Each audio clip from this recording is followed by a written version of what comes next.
जो मुगल्स थे उनको ग्लोरीफाई किया गया और जो हमारे रियल हीरोज थे जैसे महाराणा प्रताप, रानी लक्ष्मीबाई और ना जाने ऐसे देश में कितने लोग हैं जिन्होंने इस देश के लिए अपने जीवन को त्याग किया है। जैसे मैं एक बार तानाजी मूवी जब लगी हुई थी तो मैं देखने नहीं गया था। मुझे लगा था यार क्या है फिल्मों में बस जिता देते हैं, हम तो कभी जीते ही नहीं, इस तरीके वाला फीलिंग लेके चल रहे थे। वो मूवी देखने में तक भी नहीं गया था मैं। उन्होंने वही फंडा यहाँ थोप दिया कि अगर कोई समाज को बेहतर करना है तो धर्म को बिल्कुल उठा के बाहर फेंक दो और उसको जितना क्रिटिसाइज कर सको उतना करो। एक ही धर्म को क्यों पकड़ा, सारे धर्म को पकड़ते हैं आप। मनप्रीत, जब भी इस तरीके की मूवी आती है एक पूरा तबका होता है जो इस मूवी को अपोज करता है। पहली बात तो कि रिलीजन और धर्म एक चीज़ नहीं होते, तो हमें ये सब चीज़ें देखनी पड़ेंगी। अभी देखिए हमारे, आपने भी बोल दिया कि हम सनातन ऐसा religion, it's not a religion. तो जब हम अपने आप को एसर्ट नहीं करेंगे इस चीज़ को लेके कि जैसे मैं एक सिख पंथ से आया हूँ, पंथ धर्म हम सब एक सनातन परिवार का हिस्सा हैं, तो अभी मुझे क्या लगता है कि हमें अपने जो वर्डिंग्स हैं उसको भी केयरफुली थोड़ा बोलना चाहिए, क्योंकि क्या होता है हमारी भी गलती भी नहीं है, क्योंकि हमें ये डाल दिया गया हमारे दिमाग में। Hello and welcome to today's new episode of काम की बात गौरव के साथ। किसी ने सही कहा है, इस देश का इतिहास क्या सही है क्या गलत है, हमारी हिस्ट्री बहुत डिस्टॉर्टेड है, क्या सच क्या झूठ। जो मुगल्स थे, जो इन्वेडर्स थे, उनका महिमा मंडित किया गया, उनको ग्लोरीफाई किया गया और जो हमारे रियल हीरोज़ थे जैसे महाराणा प्रताप, रानी लक्ष्मीबाई और ना जाने ऐसे देश में कितने लोग हैं जिन्होंने इस देश के लिए अपने जीवन को त्याग किया है। लेकिन क्या हमें उनके बारे में पढ़ाया गया हमारी हिस्ट्री बुक्स के अंदर? शायद नहीं। शायद आप भी उन्हीं में से ही हो जिन्होंने हमेशा से यही सुना है, Akbar the great, Mughal the great emperor. ऐसे ना जाने कितनी सारी चीज़ें हैं जो हम लोगों ने बचपन में अपने स्कूल डेज़ में पढ़ी हैं और उस गलत हिस्ट्री को पढ़ते पढ़ते ही हम लोग आज बड़े हुए हैं। कहीं ना कहीं ये सब चीज़ें हमारे से कनेक्टेड हैं, हम लोगों से जुड़ी हुई हैं क्योंकि हम सब लोग स्कूल गए हैं। ज़्यादा वक्त ना लेते हुए आज का जो मेरा ये पॉडकास्ट है बहुत ही इंटरेस्टिंग और एक डीप कॉन्वर्सेशन होने वाली है, क्योंकि जो मेरे आज के गेस्ट हैं वो बहुत स्पेशल हैं। मनप्रीत सिंह धामी, जो कि अभी हाल ही में एक उनकी मूवी रिलीज़ हुई है, हिज स्टोरी ऑफ इतिहास, उस मूवी के वो डायरेक्टर हैं। उन्होंने वो हिम्मत दिखाई है उस मूवी को बड़े पर्दे पे लाने के लिए, जो आज से शायद ना जाने कितने साल पहले मूवी हम लोगों को देख लेनी चाहिए थी। लेकिन ठीक है, जब जागो तब सवेरा, अब वो मूवी रिलीज़ हो गई है। So first of all Manpreet sir, I would like to thank you to my podcast. धन्यवाद। एंड सर, मतलब मैंने आपकी मूवी देखी है हिस्टोरी ऑफ इतिहास, और टू बी ऑनेस्ट मैं आपकी इस मूवी से रिलेट कर सकता हूँ। बहुत सारी चीज़ें हैं, कनेक्टिंग द डॉट्स जिसको बोला जाता है। आई 101% एग्री कि उस मूवी के अंदर जो चीज़ें दिखाई गई हैं वो बहुत एक्यूरेट दिखाई गई हैं। लेकिन मेरी ऑडियंस के लिए सबसे पहला मेरा क्वेश्चन ये होगा कि ये जो मूवी का नाम है, क्योंकि बड़ा ही क्यूरियोसिटी होती है, हिज स्टोरी ऑफ इतिहास, इसके पीछे क्या रीज़न था? एक्चुअली हमारे पास पहले कोई नाम एक दस इट हैपन करके था, बिकॉज इतिहास का मतलब एक्चुअली यही होता है, दस इट हैपन, अगर इंग्लिश में इसको आप ट्रांसलेट करेंगे। लेकिन ये था कि बहुत ज़्यादा वो हो जाएगा, बहुत ज़्यादा मतलब समझ में शायद ना आए लोगों को। तो फिर ऐसे ही किसी हमारे प्रोडक्शन वाला बंदा था, उसने बोलता है इसको यार हिस्ट्री ऑफ इतिहास करें क्या, कुछ इंटरेस्टिंग करने के लिए। तो हमें लगा हाँ नाम सही है। फिर ये भी एक फैक्ट है कि जो हिस्ट्री वर्ड है वो हिज स्टोरी से आया है, तो इसलिए उसको हिस्ट्री ऑफ इतिहास की जगह हिज स्टोरी ऑफ इतिहास कर दिया। हिज स्टोरी बिकॉज जो फिजिक्स टीचर है, तो हिज स्टोरी ऑफ इतिहास, जब वो गए इतिहास के अंदर तो उनकी क्या कहानी, उनकी क्या जर्नी रही, तो वो एक तो ये हो गया। और दूसरा वर्ड प्ले किया है कि हिस्ट्री जो वर्ड है वो हिस्टोरी से आया, तो ये मतलब दोनों चीज़ एक ही इस नाम से बन जा रही थी, तो हमने ये स्मार्टली थोड़ा सा करने की कोशिश की है।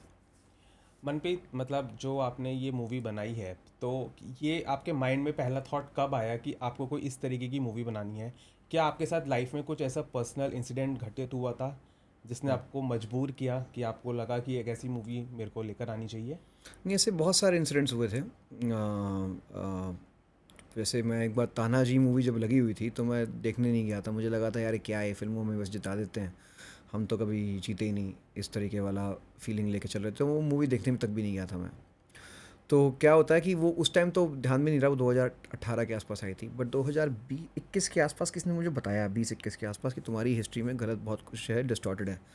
तब मैंने पढ़ना शुरू किया और मुझे रियलाइज़ हुआ कि जो मेरे पास्ट के इवेंट्स थे, जैसे कि मैं यूरोप जब मैं 10-11 साल पहले गया था, आई फेल्ट क्वाइट इन्फीरियर कि यार, क्योंकि मुझे अपनी हिस्ट्री से कुछ मालूम ही नहीं था मुझे। तो ये दिख रहा भाई जो गोरे कर रहे हैं सब बढ़िया कर रहे हैं, तो यार ये हाँ ये बेटर होंगे। तो वो जब अपनी हिस्ट्री के बारे में पता लगा 4 साल 5 साल पहले, थोड़ा रिसर्च करना शुरू की, और हम सिविलाइजेशनल एक हमारा जो डिस्कनेक्ट था, जो एकदम से मुझे उसके बारे में रियलाइजेशन हुआ, तो मैं I am very confident now wherever I travel in the world. So you see how history shapes your mind, history shapes your personality, history shapes your confidence. इसीलिए आप देखोगे ना, देखो आप यहाँ पे जब कोई वही है बस, मतलब कि आपका कॉन्फिडेंस मारने के लिए ही हमारी ऐसी हिस्ट्री बुक्स लिखी गई थी, और उसी के प्रोडक्ट मैं था. अब उस प्रोडक्ट का जो नतीजा, जो मैं मतलब जो उस एजुकेशन का जो मैं प्रोडक्ट बना, जो नतीजा मेरे साथ हुआ, आप लोग के साथ हुआ, सबके साथ हुआ, वो आने वाली जनरेशन के साथ ना हो, इसलिए मैंने ये फिल्म बनाई.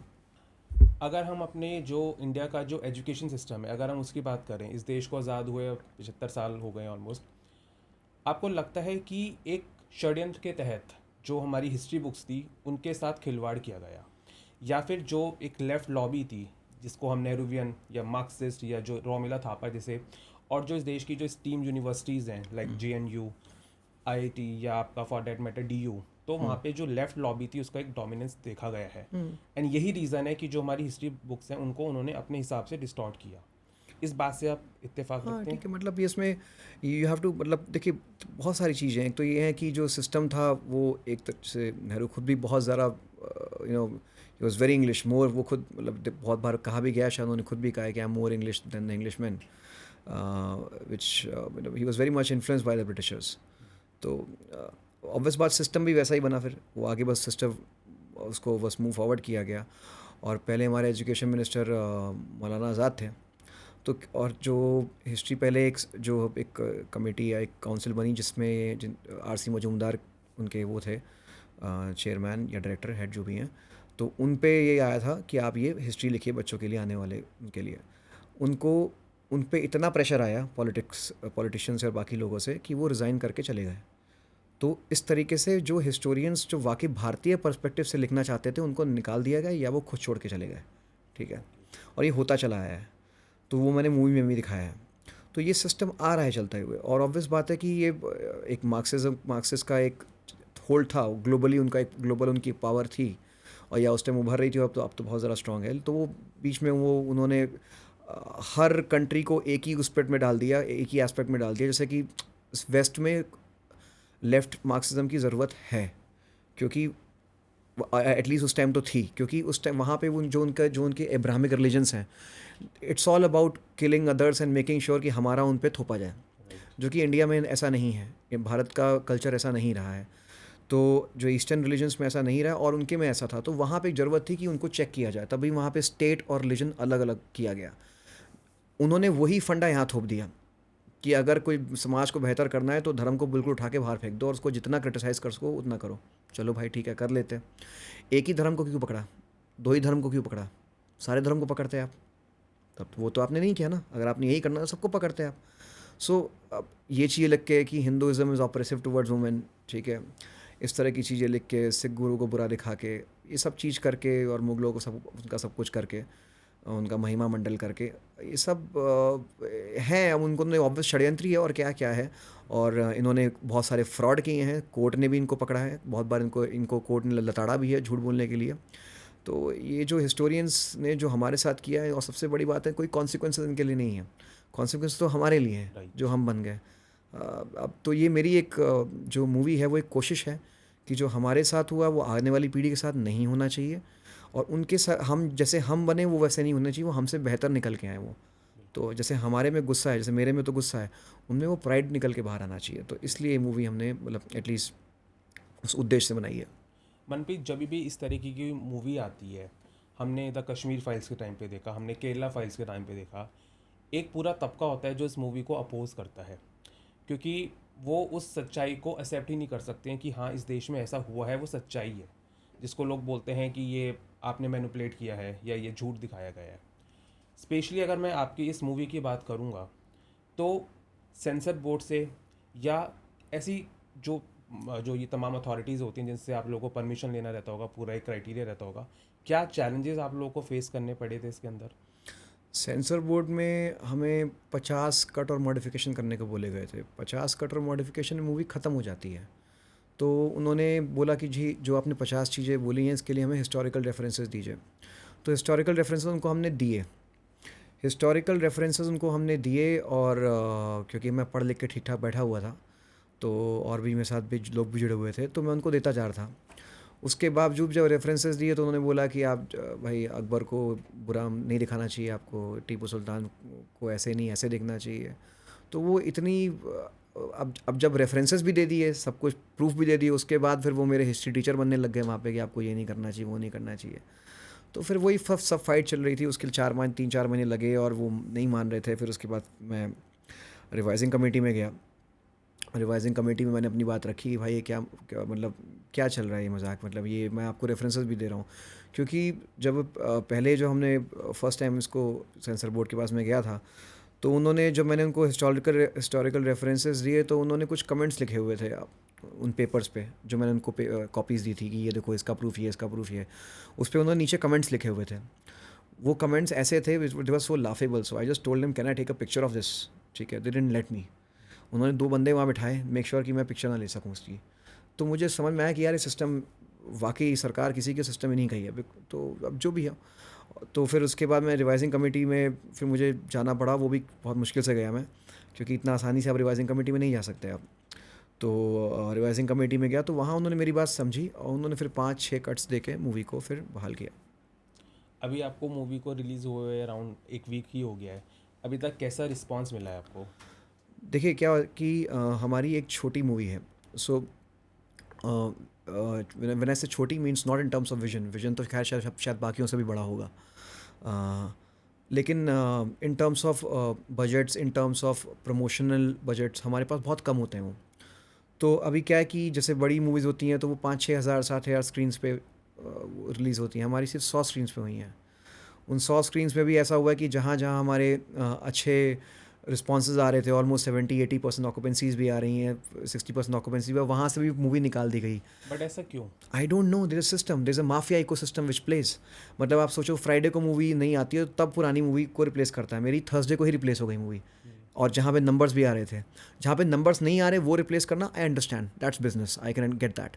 बट जहाँ पे आ रहे हैं वहाँ क्यों हटना, दैट इज़ द थिंग। और भी बहुत तरीके से मैंने ट्विटर में शेयर भी किया था कि एक बंदे ने, कुछ लोगों ने बुक माई शो में बुक किया हिस्टोरी ऑफ इतिहास को, और जब वो थिएटर पे गए उन्होंने कहा ये हटा दिया, अब हम यहाँ पे हमने फाइनल डेस्टिनेशन लगाई, अब आप ये देखिए, या तो आप रिफ़ंड ले लीजिए या आप ये देखिए। तो इस तरीके की चीज़ें बहुत हो रही हैं। आज भी मैं लखनऊ में था, किसी ने बुक किया, वो पहुंच गए वहाँ पे, बोल रहे हैं थिएटर में हम नहीं करेंगे।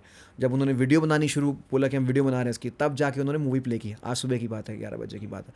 तो मैं इतना कॉन्स्पिरेसी ओरिएंटेड बंदा हूँ नहीं हूँ, मैं देखता हूँ कि शायद कोई होगा कारण, लेकिन अब मुझे पिछले 3-4 दिन से समझ में आ रहा है कि maybe there is some game going on, because I was always naive. मुझे बोलते भी थे कि ऊपर है षड्यंत्र, मैं कहा ये सब बातें हैं, लोगों को शायद पूरा गेम पता नहीं, problem it's purely business, you know, और whatever. But now when I see now, मतलब मुझे लगता है अपनी मासूमियत कह लिए, बेवकूफ़ी पे वो होता है यार कि हमें क्या सोच रहा था कि ये तो बड़ा मतलब ठीक है, थोड़ी बहुत प्रॉब्लम आएंगी, झेल लेंगे, बट इसको मैं कैसे झेलूँ कि जहाँ पे आपके नंबर्स भी आ रहे हैं और थिएटर में मूवी लगी भी हुई है, उससे आप हटा दे रहे हो, फ्राइडे से पहले ही हटा दे रहे हो। That's something which I am fighting against, but मैं रुकूंगा नहीं, ये मुझे पता है। बट मैं अभी भी ये चीज़ समझने की कोशिश कर रहा हूँ कि ये कौन सा माफिया है जो इस मूवी को रोकना चाहता है, या इस तरीके की जो मूवीज़ हैं उसको वो रोकना चाहते हैं। सी देयर इज अ इकोसिस्टम। पहले क्या देखा था, देखिए एक कश्मीर फाइल्स और केरला स्टोरी में अगर आप देखोगे तो वो इकोसिस्टम ना सामने आ गया था लड़ने के लिए, नहीं गलत है ये हो वो। अब जो इकोसिस्टम काम करता है वो साइलेंटली काम करता है, they have learn from their mistakes, they play behind the game, behind the doors. This is what I am getting to know about, getting to realize कि मतलब यू नो, वो तो को ट्विटर है तो ये लोग थोड़े से एक्सपोज हो जा रहे हैं, ठीक है, क्योंकि मैं वीडियोज़ ली मैं डाल रहा हूँ, सब कुछ हो जा रहा है। बट इट्स एन इकोसिस्टम में ये होता है कि जैसे कि मान लीजिए अब आपका हमारे सामने माइक लगा हुआ है, मान लीजिए 30-40 साल से माइक यहाँ लगा हुआ है, ठीक है। अब कोई बंदा कहता है यार एक माइक के काम करते नीचे लगा देते हैं, या माइक को थोड़ा सा ऊपर कर देते हैं, उससे ये थोड़ा बेटर हो जाएगा, ये पहले ठीक है चलता आ रहा है, ठीक था, बट उससे बेटर अब यहाँ पे लगा दें, यहाँ पे लगा दें। तो वो सिस्टम ऐसा बना हुआ है कि जो लोग इस सिस्टम से यूज टू हो चुके हैं वो कह रहे हैं नहीं यार ये ऊपर जा ही नहीं सकता, ये माइक यहीं पर रहेगा। तो इट इज़ लाइक दैट। मैं बता सकता हूँ कि उनको कि माइक सर नीचे करेंगे तो उसके ये फ़ायदे हैं, ऊपर करेंगे तो उसके ये फ़ायदे हैं, बट नहीं, सिस्टम में इको सिस्टम बना हुआ है। और भी आइडियोलॉजीज ऑल्सो, आइडियोलॉजिकल एलिमेंट के कम्स इनटू पिक्चर कि भाई एक लेफ्ट का रहा ही है दबदबा हमेशा एक बॉलीवुड में, तो वो तो एलिमेंट रहता ही है फिर। बट ये जो लेफ्ट लॉबी है वो क्यों पीछे पड़े हुए हैं कि अकबर को ग्रेट दिखाना है, और जो हमारा हिंदुज़म या जो हमारा धार्मिक सिविलाइजेशन है, ये एक तरीके से सिविलाइजेशनल वॉर है जो हम अब देख रहे हैं। राइट उनको इससे प्रॉब्लम क्या है? सी क्योंकि ये तो फैक्ट है ना। because see they come from a philosophy that everything scientific is anti religion और every religion is everything religious anti scientific. ठीक है, तो साइंस और रिलीजन एक साथ नहीं जा सकते.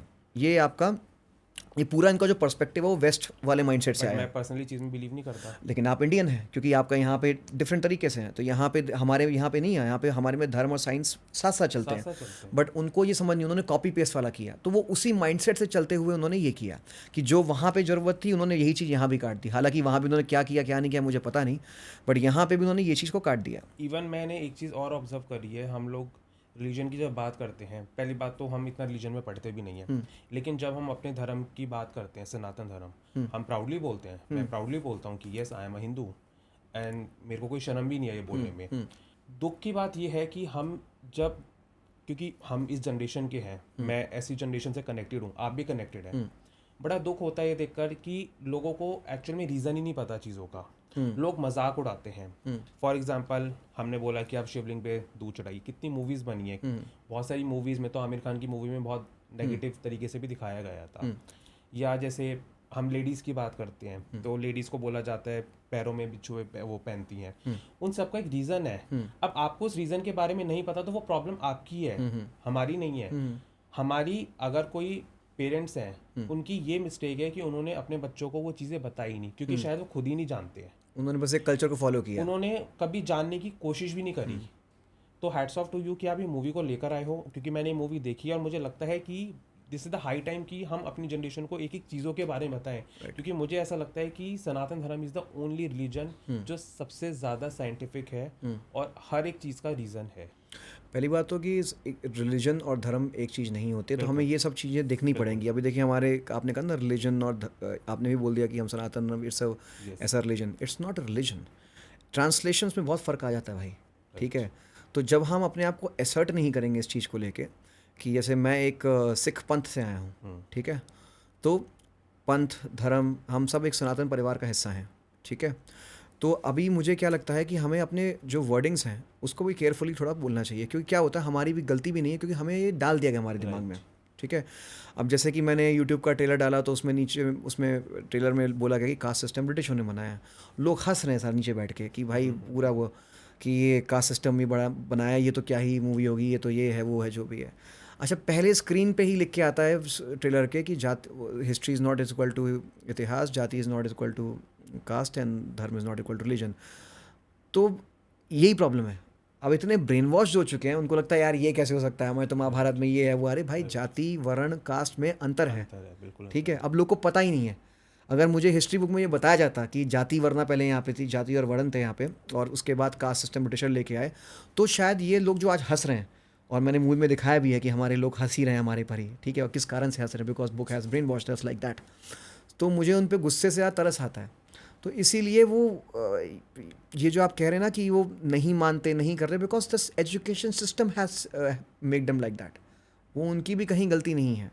तो बस उसी को मैं तोड़ने की कोशिश कर रहा हूँ इस मूवी के माध्यम से. इवन मुझे लगता है कि अगर हमारे रिलीजन में भी या कुछ गलत चीज़ थी, जैसे सती प्रथा थी, तो हमने इसको चेंज किया है विद टाइम टू टाइम. हम लोग ऐसे रिजिड नहीं है कि नहीं ऐसा है तो ऐसा ही होगा. तो this is a good thing. मुझे लगता है जो अच्छी चीज़ें हैं उसको हमें एक्सेप्ट करना चाहिए. बिल्कुल. तो मनप्रीत, अब क्या एक्सपेक्ट कर रहे हो? मतलब आपने बताया भी कि आपकी जो मूवीज़ है वो बहुत रिस्ट्रिक्ट कर दिया गया है, उसको वो लोगों तक पहुँच ही नहीं रही है. तो ऐसे में क्या ऑप्शन बचता है आपके लिए? यार देखो, मैं रुकूंगा तो नहीं. ठीक है, ठीक है, आप यहाँ पे गवर्नमेंट का भी कोई रोल आता है? I don't know. I don't know, and I probably actually I don't know यार. I have no idea about that. बहुत लोग कह रहे हैं कि ये जो कर रहे हैं, this is anti competition, this is that. I don't know to be honest. तो मुझे पता नहीं इस बारे में. लेकिन मैं फिल्म, चलो थिएटर में आप मार सकते हो फिल्म को, कोई बात नहीं. मैं जो मेरा एक्चुअल में ओरिजिनल उद्देश्य था वो ये था कि मैं students, college students, teachers, principles, educationist, मतलब जितने भी हैं उन तक तो पहुंचूं.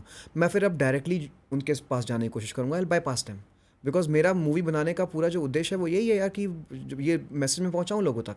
अगर ठीक है आप थिएटर वाले आप रोक रहे हो, हालांकि मैं कोशिश करूंगा, फाइट करूंगा मैं, कि आपकी वो थिएटर में, बिकॉज थिएटर में लगने का फ़ायदा क्या होता है मैं आपको बता देता हूँ। थिएटर में जब मूवी जब चलती है, देखिए, तो तभी ओ उसको लेती हैं, अदरवाइज़ नहीं लेती हैं, अनलेस उसमें कोई स्टार हो या स्टार किड हो, तो उसमें हमारा रिस्ट्रिक्शन आ जाता है। तो बहुत लोग कहते हैं कि ओ में इसको डाल दो, ये डाल दो, यार इतना ऐसे नहीं होता है, ठीक है। You have to understand the game. ओ में डालना is almost next to impossible if you have not prove the numbers in the theatres. इसीलिए मैं थिएटर्स पे लेके गया हूँ, और थिएटर्स में हम नंबर भी कैसे अब लेके आए, वो तो अब धीरे धीरे जब कर रहा हूँ तब गेम समझ में आ रहा है ना कि नंबर्स भी कैसे लेके आए। आपने मुझे दे दिया सिटी के बिल्कुल एंड में मेरे को हॉल दे दिया है, टाइमिंग्स दे दी हैं, सुबह 11 बजे, 10 बजे, रात के 10-11 बजे, कौन देखने जाएगा उस टाइम पे? नहीं देखने, नंबर्स नहीं आएंगे अब। तो अब ओ पे भी नहीं आ सकती, राइट। तो लेकिन क्या मैं इससे मायूस हुआ हूँ? नहीं, मुझे लगता है ठीक है, कोई बात नहीं, एक और दरवाज़ा खुलेगा, कहीं ना कुछ तो करेंगे, बिकॉज ये ऐसी चीज़ बनाई है। तो मैं डायरेक्टली भाई, जो बीच का माध्यम अगर आपको रोक रहा है कहीं पहुंचने के लिए, तो मैं डायरेक्टली कोशिश करूंगा जाने की, तो वो मैं पहुंचाऊंगा। वो मेरा उद्देश्य, मेरा कर्तव्य भी है। तो और इसलिए मुझे ये सब चीज़ें, ठीक है, मुझे बीच में हल्का हल्का गुस्सा आता है, अरे क्या चल रहा है, ये क्या नौटंकी है, क्या है ये, वो ऑब्वियस बात है। But I try not to get too affected by it, and that would be a lie if I say I don't get affected by. Yes, I do get affected by it. होता है, बहुत परेशानी होती है, but I also get the motivation, because जब जो लोग देख के आए हैं, अभी कुछ वीडियोस डाली यहाँ पे पूरा हॉल खड़े होकर तालियां मारा था फिल्म में, हर फिल्म में तालियां मतलब हमें पहुँच रही हैं। मैं बढ़ाई नहीं कर रहा हूँ, हमने वीडियोस भी तक डाली हुई हैं, मतलब it is like that, and I get motivated by this कि ये फाइट मुझे लेके जानी है, और ये मेरा कर्तव्य बन जाता है कि मैं आगे तक लेके जाऊँ। क्योंकि जब हम लोगों ने, आई थिंक हम लोगों ने जो देखा था वो सेकंड शो था, सेकंड जो शो था, देखा जी था। जी जी और मैंने वहाँ पे काफ़ी लोगों से बात भी करी, तो जी। उन्होंने भी अपना एक्सपीरियंस शेयर करा। It was a very positive feedback. हाँ जी, हाँ जी, उन्होंने भी चीज़ को माना है, क्योंकि वहाँ पे भी एजुकेशन हाँ हमारे जी, हाँ से जी, काफ़ी लोग काफ़ी लोग आए हुए थे। जी जी। तो मुझे लगता है कि जो ऐसे जो लोग हैं जो पावर में हैं, जिनको एक होता है ना कि दे कैन डू समथिंग, तो उनको भी खड़ा होना चाहिए और एक स्टैंड लेना चाहिए टू I don't मतलब know. कि I don't know. मूवी आए लोगों तक। Yeah, I understand your point of view, but I don't know about that. और क्योंकि मैं I am the writer, director and also the producer of the film, ठीक है।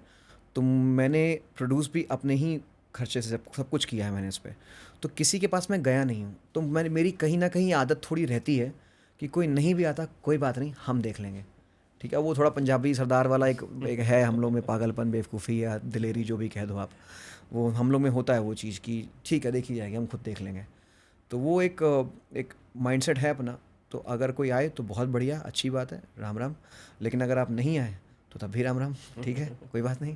तो वो मैं देखो, हमारे कल्चर ही हमारे को कितना हमें एक स्ट्रेंथ देता है। मतलब मुझे लगता है कि मैं तो फिर भी यहाँ बैठा हुआ हूँ, एक छत के नीचे हूँ, घूम रहा हूँ, सब कुछ कर रहा हूँ। आई ऑलवेज थिंक यार कि वो जो गुरुओं ने हमारी कुर्बानियाँ दी हैं, गुरु गोबिंद सिंह जी के 4 साहिबजादे जो उनके साथ जो हुआ, उनको चुनवा दिया गया हमारा, तो उसके मुकाबले मैं तो कुछ भी नहीं हूँ। मैं तो, मेरी फ़ाइट तो कुछ भी नहीं है, माई फाइट इज़ वेरी मिनिमल। तो मैं उससे बड़ा मोटिवेशन मुझे मिलता है कि जो उन्होंने किया, गुरु गोबिंद सिंह और बाकी लोगों ने। हालांकि मैं बहुत रिलीजियस आदमी नहीं हूँ, लेकिन जब मुझे समझ में आया कि हिस्ट्री कितनी इंपॉर्टेंट है, तब मुझे समझ में आया कि यार कि जो उन्होंने किया वो हमारे आने वाले कल के लिए किया था। तो क्या मैं इतना नहीं कर सकता आने वाले कल के लिए क्या? तो वो बस मुझे एक हिम्मत देता है। मैं तो वहाँ चलता चला जा रहा हूँ, अब जहाँ रास्ता बन रहा है वहाँ मैं बनाता जा रहा हूँ। नहीं, मुझे लगता है अपनी हिस्ट्री को सही तरीके से जानना बहुत इंपॉर्टेंट है, जी। क्योंकि कहा जाता है कि अगर आपको किसी भी देश में फतह पानी है, तो उस कंट्री का जो इतिहास है उसको आप मिटा दो या डिस्टॉर्ट कर दो। राइट राइट, बिल्कुल बिल्कुल। तो ये बहुत ज़रूरी है। और मुझे ऐसा भी लगता है कि अच्छा, यहाँ पे एक मेरे को थोड़ा सा साइकिक पॉइंट ऑफ व्यू से बताना कि जो लोग इस मूवी को येस माइंड से देखेंगे, समझने की कोशिश करेंगे, तो मुझे लगता है वो अगर येस माइंड से देखेंगे तो उस जो आप मूवी में मैसेज देना चाह रहे हो उसको भी ग्रैब कर लेंगे। लेकिन जो पहले से ही ब्रेन वॉश्ड हैं, जिन्होंने अपने माइंड में बना लिया है कि नहीं, जो हमने पढ़ा है, जो हम इतने सालों से सुनते हुए आ रहे हैं, वही ट्रुथ है, तो आपको लगता है कि कुछ चेंज आ सकता है उनके माइंड में भी? देखो यार, अगर आपने ये मूवी देखी है तो आपने ये चीज़ जानी होगी कि मैंने यही दिखाया है कि वो मानने को तैयार ही नहीं होंगे। एक टाइम आया मूवी में, आपको बोलना नहीं चाहिए कि मूवी में कहाँ पे आता है, कि मूवी में मैं चाहता नहीं रिवील हो, बट ये दिखाया मैंने कि ये खुद ही नहीं मानेंगे, ये मानेंगे ही नहीं, because that is the education which has brain wash them. So instead of being angry with them, just have a bit of sympathy. Anger तो आता ही हमारे में, क्योंकि हमको पता है वो गलत है, बट एक सिंपथी भी हो सकती है कि भाई आपने ये पढ़ा है, आपको ये भी पढ़ा होना चाहिए। और देखिए कभी कभी क्या होता है, हिस्ट्री को देखने के बहुत नज़रिए भी होते हैं, ठीक है। अभी किसी को आप किसी को कोई चीज़ रिलीजन ऑफ पीस लगता है, किसी को वो रिलीजन कुछ और लगता है। सच क्या है आप खुद जाने, ठीक है।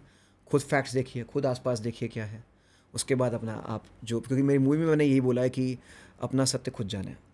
तो अगर किसी को लगता है मूवी में कुछ ऐसा गलत है, प्लीज़ सामने फैक्ट्स लेकर आएँ। और उसमें मैं देखिए, मैं गलत नहीं हो सकता हूँ, बिल्कुल हो सकता हूँ।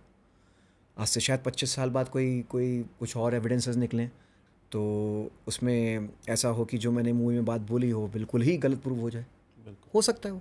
एंड देन आई से हाँ ठीक है, आई स्टैंड करेक्टेड। बट क्या दूसरी साइड ऐसे करती है? नो, लेफ्टिस्ट कभी ऐसे नहीं करते हैं। वो अपने उससे वो बेसिकली वो अब उससे ना बिल्कुल जकड़े रहते हैं। तभी उनका सिस्टम आजकल कोई मान भी नहीं रहा, क्योंकि दिख गया ना, अब और लोग को दिख भी गया ये हैं क्या ये लोग। तो क्या होता है, हमेशा सत्य कभी एक नहीं रहता, सत्य अपडेट भी होता है। साइंस में जैसे साइंस जैसे आगे बढ़ रहा है, जैसे जैसे एविडेंसेस मिलते हैं, वैसे वैसे हमारे जो नज़रिए हैं और way of looking at things and our inferences and our interpretations also change with time. So this is how history is. But क्या होता है कि अब हिस्ट्री को एक ही नज़रिया बस थोपते हो, अकबर महान था, ये था, टीपू सुल्तान फ्रीडम फाइटर था, ठीक है। और हमारे जो अपने प्रांत के लोग थे उनको वो तो बिल्कुल ऐसे ही थे जैसे क्या है, बिल्कुल अनइम्पॉर्टेंट टाइप दिखा दिया। तो उसी का नतीजा है कि आदमी आज के टाइम पे इस चीज़ पे हंसेगा, and I get that. Even अगर हम अपनी करंट जनरेशन की भी बात करें तो हम लोग देखते हैं जो हमारे पेरेंट्स भी हैं, बच्चे को सिखाते हैं आप इंग्लिश में बोलो, ईट फूड बोलो, खाना मत बोलो। या मूवी के अंदर भी जैसे जो वो एक IAS ऑफिसर का उनको भी दिखाया गया है कि वो भी इंडिया को एक कंटेंट की नज़रों से देख रहे हैं। जो टीचर हैं वो भी मतलब बहुत रिजिड हैं कि नहीं, this is the fact, this is 101% true. तो ये सब चीज़ें देख के भी मतलब आपको लगता है कि ये कल्चरल इम्पैक्ट है कि मतलब ना आजकल शो ऑफ बहुत ज़्यादा है पेरेंट्स के बीच में, बच्चों के बीच में। कि अगर 2 बच्चे हैं, मैं इंग्लिश बोल रहा हूँ, आपका बच्चा हिंदी बोल रहा है, तो उसको थोड़ा डाउनग्रेड से देखा जाएगा कि भाई उसको इंग्लिश नहीं आती, या वो बहुत ज़्यादा रिलीजियस है, तो उनको बड़ा एक नेगेटिव इमेज से देखा जाता है। ये चीज़ में आप एग्री करोगे? हाँ, वो मूवी में मैंने दिखाई है। हाँ, हाँ, वो दिखाया तो मैंने। उससे क्या देखिए, उसमें वही मैं कह रहा हूँ ना कि अब जैसा एजुकेशन सिस्टम बना है, अभी आपको बताऊँ मैं हिंदी का एक भी आप सोच लो सेंटेंस मैं कंप्लीट नहीं कर सकता हिंदी में, शुद्ध हिंदी में, ठीक है। What does I tell that like in about it. हम बात भले ही कर रहे हो, देखो मुझे पता है कि this is like brain washing. And देखिए लर्निंग करना फिर भी ईजी है, अनलर्निंग करना बड़ा मुश्किल होता है। So even if and I am very fluent in English, ठीक है। मैं पंजाबी में भी बड़ा फ्लुएंट हैगा, ठीक है। तो लेकिन मैं हिंदी में, बल्कि मैं यूपी में पढ़ा बड़ा हूँ, हिंदी मेरी अच्छी है। पर अब इतने वर्ड्स इंग्लिश के आ चुके हैं बीच बीच में, तो अब क्या होता है कि वो ना, अब एक मुझे याद है ये होता है, हर घर में होता था कि बेटा इंग्लिश बोल के दिखाओ, बेटा इंग्लिश बोलो, इंग्लिश बोलो। अब स्पेशली जो माँ बाप पढ़े लिखे नहीं होते थे, वो तो ज़्यादा अपने बच्चे को बोलते थे कि जो हम नहीं पढ़ पाए वो तो तुम बोलो, ठीक है। तो अब दोनों तरीके से, एक तो वो जो माँ बाप ऑलरेडी इंग्लिश बोल रहे हैं वो तो उनको बच्चा उनको देख देख के इंग्लिश सीख लेता है। एक दूसरा है कि जो माँ बाप पढ़े नहीं लिखे नहीं है, वो अपने बच्चे को फोर्स करते हैं कि हम नहीं पढ़ पाए तुम तो करो। English is a skill, you should use it. But वो एक मापदंड नहीं बनना चाहिए कि भाई आपकी जो सोचने की जो शक्ति है वो उसी पे आधारित हो कि आपकी भाषा क्या है। भाषा सिर्फ एक आपका एक स्किल है, आप उसको यूज़ करो। तो मुझे लगता है कि you should learn all kind of languages. It is important, and more languages you learn, the more intelligent you would be. India एक ऐसी जगह है जहाँ पे हमारे को एक डाइवर्सिटी है, तो हमें फ़ायदा है उस चीज़ का। हमें अपनी मातृ भाषा भी आती है, जैसे मेरी माँ बोली पंजाबी है, ठीक है। और यूपी की भाषा हिंदी है, अवधी है, जो भी है। और जो आपकी इंग्लिश है उसमें एजुकेशन अब हुआ है, वो अब वर्ल्ड में अब कनेक्टिंग लैंग्वेज है। और ये भाषाएं इसलिए इम्पॉर्टेंट हो जाती हैं, इंग्लिश इसलिए इम्पॉर्टेंट हो जाता है बिकॉज आपका सिस्टम फिल्म्स के द्वारा, मीडिया के द्वारा, एजुकेशन के द्वारा बताया ही ऐसे जाता है कि जो गोरे कर रहे हैं वो सही है। तो भाई जो गोरे कर रहे हैं वो सही है, और जो गोरा बोल रहा है वो सही है। लेकिन कभी ये नहीं बताया कि जो फ्रांस का आदमी है वो फ्रेंच में ही बात करता है, ठीक है। जर्मनी का आदमी है वो जर्मन में ही पढ़ रहा है। जो जापानीज़ का, जो ईस्ट में जापान का है, वो जापानीज़ में ही पढ़ रहा है। तो क्या वो बेवकूफ़ हैं? क्या वो डेवलप कंट्रीज़ नहीं हैं? तो यही है। तो जो हमारे साथ जो हुआ है वो आने वाली जनरेशन, अगर हम अपना जितनी भी हमारी ये एजुकेशन की प्रणाली है, अगर जब ये बदल जाएगी, आप देखेंगे 10-15 साल बाद जब हमें कॉन्फिडेंस आएगा, क्योंकि संस्कृत को लोग को लगता है कि भाई वो मंत्र मंत्र की सिर्फ भाषा है, राइट। लगता है लोगों को, ठीक है। लेकिन मैंने मूवी में भी दिखाया 90-95% का उसको धर्म से कोई लेना देना है ही नहीं है। बहुत कुछ उसका अलग भी उसका यूज़ है, साइंटिस्ट भी यूज़ करते थे हमारी भाषा, ये संस्कृत उसमें। बट भाषाओं में, देखिए भाषाओं में का क्या होता है ना, बहुत सारे लोग भाषा को लेके अब वो भी हो जाते हैं, भावुक भी हो जाते हैं। अब जैसे बहुत जगह होता भी, एंड दैट्स ओके, वो हमारे अंदर के घर की बात है।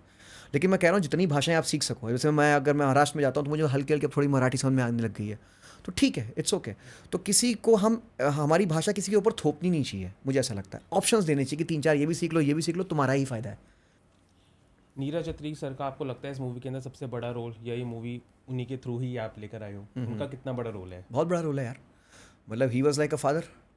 उन्होंने पिता समान हमेशा एक गाइड किया। मैं उनसे डिसएग्री, क्योंकि शुरुआत वहीं से हुई थी मेरी, डिसएग्रीमेंट्स भी बहुत आए मेरे उनसे, लेकिन फिर भी उन्होंने उसका स्पेस मुझे दिया कि ठीक है, ये तुम्हारा एक नज़रिया है, मेरा नज़रिया ये है। तो वो हुआ, और वो अच्छा मेंटोर, देखिए ये ऐसे ही होता है। ज़रूरी नहीं कि आपको शिष्य को गुरु की हर बात माननी चाहिए भी, शिष्य को गुरु को क्वेश्चन भी करना चाहिए, और गुरु भी ऐसा होना चाहिए जो शिष्य के क्वेश्चन को समझे भी, उसके नज़रिए को भी समझे कि ये नज़रिए भी अलग हो सकता है। तो ऐसे शिक्षक जब होंगे तो शिष्य हमेशा आगे बढ़ेगा, समझ रहे हैं? तो शायद इसीलिए मैं मूवी बना पाया। और योगेंद्र टीकू सर का, उनको कैसे आपने इस मूवी में चूज़ किया कि वो उनको यार होना चाहिए? 50-60 एक्टर आपको बॉलीवुड में जब मना कर दे हो तो आपके पास वैसे ही बहुत कम आपके पास ऑप्शंस बच जाते हैं। तो योगेंद्र टिकू, सुबोध भावे, ये सब उसी करके ही आए, लेकिन मेरा लक था कि ये लोग आए, इसलिए मूवी अच्छी बन के आई है। Because I am thankful to those 50-60 actors जिन्होंने मना किया मूवी को या कोई इंटरेस्ट नहीं दिखाया। I am really grateful for them, दिल से। आप ना होते तो शायद इतनी अच्छी मूवी ना बनती, अगर आप होते तो इतनी अच्छी मूवी शायद ना बनती। आप ना हुए तो अच्छा हुआ, ये लोग आए, बेहतर लोग आए। आपको बैकलैश मिलेगा ये सब अगर सुन लिया उन्होंने तो? नहीं, I think they understand that, and that's okay. And even backlash है क्या ही है, मैं इंडस्ट्री का आदमी नहीं हूँ भाई, अपने ही दम पे ही मैं सब कुछ कर रहा हूँ, ठीक है ना। तो बैकलैश क्या ही होगा यार। जब मैंने कहा ना, मैं अकेला चलो रे करके मैं फंडे से, मैंने कहा राइटर डायरेक्टर प्रोड्यूसर हूँ, ये आपको rarest of the rare case मिलेगा। या तो बंदा राइटर डायरेक्टर होगा या वो होगा, ये writer director producer rarest of the rarest case है, बहुत कम होते हैं ऐसे।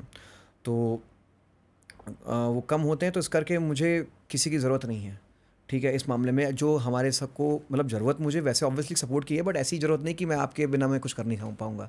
नहीं करो कोई बात नहीं, मैं हम खुद कर लेंगे। Not out of arrogance, out of कि भाई मुझ में ये है कि मैं कर सकता हूँ तो मैं कर रहा हूँ। आगे कुछ फ्यूचर प्लान भी है? नहीं, ऑब्वियसली है ही है, विजन तो बहुत है ही, बहुत कुछ करने का। लेकिन देखिए हम स्टेप बाय स्टेप ही चलते हैं। अभी जैसे मेरा ये है कि मुझे ये मैसेज लेके जाना है। अगर थिएटर में ये मूवी मर जा रही है या मार दी जा रही है, जो भी है, तो मैं क्या कर रहा हूँ कि मैं कोशिश करूँगा कि उसको मैं बाईपास करके लोगों तक लेके जाऊँ। OTT पे नहीं आएगी मोस्ट प्रॉब्ली, मुझे पता है, ठीक है। I will take your people. और हम कोशिश भी करेंगे कि थिएटर के थ्रू भी हम कहाँ पे क्या कर सकते हैं, क्योंकि मुझे देखिए, अगर कोई सिस्टम बना हुआ है, कुछ चीज़ें आप सिस्टम से लड़के करते हो, कुछ चीज़ें आपको सिस्टम के साथ हल्का खेलना ही पड़ता है, क्योंकि आप कहीं ना कहीं अकेले चल रहे होते हैं। तो मुझे उतनी समझ में है कि मैं इतना भी नहीं हूँ कि मतलब पूरा ही उसको बाईपास कर दूँ, बट हाँ, I can bypass to a good extent. कि मुझे क्योंकि अगर मुझे हिम्मत है कि मैं लेके जाके लोगों को दिखा सकता, डायरेक्टली पहुँच सकता हूँ मैं लोगों तक, तो आई विल डू दैट। तो मनप्रीत, अभी तक आपको कैसा रिव्यू मिला इस मूवी का, और स्पेशली बॉलीवुड से लोगों ने इसको आपको अप्रिशिएट किया इस मूवी के लिए? यार मतलब रिव्यूज़ के लिए तो मैं मतलब आप देखोगे ऐसी मूवी है, चलो मैं कह रहा हूँ मेरी मूवी बहुत ख़राब है, देखने लायक ही नहीं है, ठीक है, चलो भाई मान लिया, रिव्यू तो कर दो कम से कम। किसी भी बड़े किसी ने रिव्यू नहीं किया इसका मूवी का। रिव्यूज़ जो किए हैं वो यूट्यूबर्स ने किए हैं, या जो भी मतलब आ रहे, बट किसी भी बड़े आप न्यूज़पेपर का देख लोगे या जो भी है, नहीं किया इसने इसका रिव्यू। अच्छा, जो मेजर मेन स्ट्रीम मीडिया उन्होंने भी नहीं करा है? नहीं, किसने रिव्यू नहीं किया इसको, ठीक है। तो जहाँ तक मेरी जानकारी, रिव्यू नहीं किया उन्होंने। और बड़ा इंटरेस्टिंग सा है कि भाई रिव्यू नहीं किया, कोई बात नहीं, चलो। तो उसके बाद फिर आपने कहा बॉलीवुड से कितने लोग का साथ है, मुझे किसी का साथ नहीं मिला, मतलब एज सच। और कहीं मैं देखिए उम्मीद तो हल्की बहुत होती है कि चलो यार यहाँ से कुछ आ सकता है, थोड़ा बहुत इनसे आ सकता है, ऐसा हुआ नहीं। बट मैं एट द सेम टाइम मैं बहुत ज़्यादा उम्मीद नहीं रख के चला, मुझे पता है इंडस्ट्री कैसी है ये। देखिए एक चीज़ ध्यान के रख के चलिए, आप जो फिल्म इंडस्ट्री है, उसमें जो भी आपके सामने बैठा है और फिल्म इंडस्ट्री वाला जो भी आपके साथ बात करता है, वो ना बहुत चीज़ें झूठ बोल रहा होगा, इंक्लूडिंग तो आपका ना स्केप्टिज्म जो है हमेशा हाई होना चाहिए। तो आप मुझे भी उसमें इंक्लूड करिए आप, क्योंकि इंडस्ट्री इतनी झूठी इंडस्ट्री है, कहता कुछ और है करता कोई और है, ठीक है ना। तो जो आपके सामने कुछ भी बन रहा है, हम ये हमारा वट हम तो रूट वाली फिल्म बना रहे हैं, जो भी कर रहे हैं, बहुत कम लोग हैं यहाँ पे, कम लोग यार, गिनती के एक दो ही होंगे जो भी हैं, जो कहते हैं हम जो कि ये हम सपोर्ट करना चाहते हैं, हम ये करते, कोई कुछ नहीं करता है। इसलिए I am saying what whoever comes from industry and talks to you, have your scepticism antenna at the highest level. They are all liars, okay, दिखाते कुछ और है करते कुछ और है, और मैंने कहा मुझे भी उसमें इंक्लूड करिएगा, ठीक है ना। इसलिए मैं अपने को भी नहीं कर रहा, क्योंकि मैं भी भले मैं इंडस्ट्री का बाहर का आदमी, बट फिर भी मान रहा हूँ मैं उसी इंडस्ट्री, क्योंकि फिल्म बना रहा हूँ तो मैं एक तरीके से उस इंडस्ट्री का पार्ट हो गया। So take with a pinch of salt, मतलब you should be skeptical about it because this is how the industry is, but that's okay. जो है सो है, and जैसा है वो आगे कर रहा हूँ, देखता हूँ क्या होता है। सो thank you so much Manpreet for this insightful conversation.